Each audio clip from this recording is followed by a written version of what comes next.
গণভোট করলেও তো তার একটা প্রস্তুতি আছে।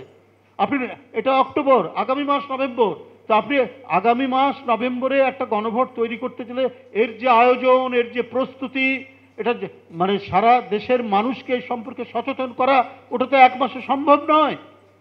কিন্তু আপনারা জবরদস্তি করে বলছেন ওটা আগাম দিতে হবে কেন?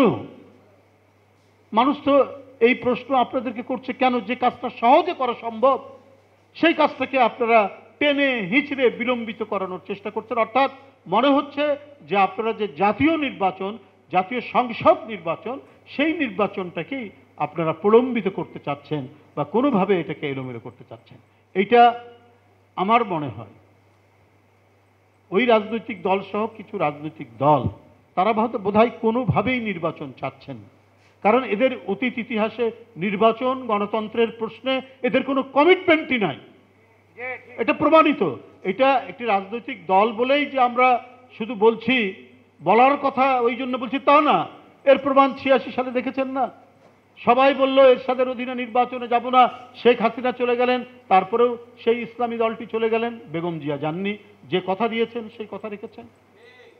আবার সবসময় দেখেছি যে তারা যে পরাজিত যে শক্তি, ওই পরাজিত শক্তির সাথে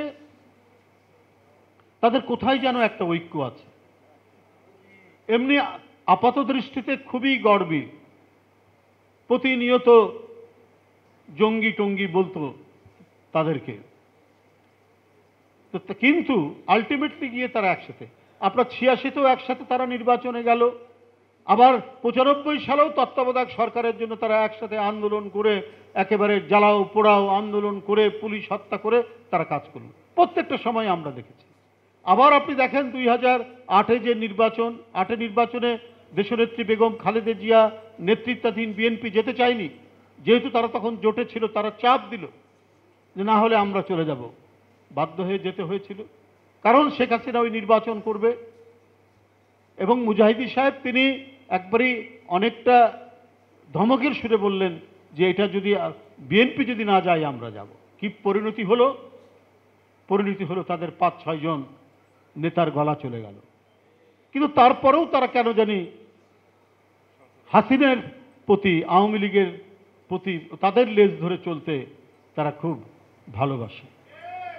আমরা তার কিছু নমুনা আমরা ডাকসু নির্বাচনে দেখেছি, এবং এখনো আমার মনে হয় যে তারা আওয়ামী লীগের ভোটটা নেওয়ার জন্য নানা ধরনের কায়দা কানুন, কৌশল প্রকৌশল তারা চালিয়ে যাচ্ছেন বলে আমার কাছে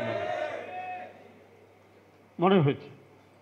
এই জন্য নানা জায়গায় নানা দিকে দৌড়ঝাঁপ দিচ্ছেন, এবং এই দৌড়ঝাঁপ সম্পর্কে এদেশের জনগণ সবাই ওয়াকিবহাল আছেন।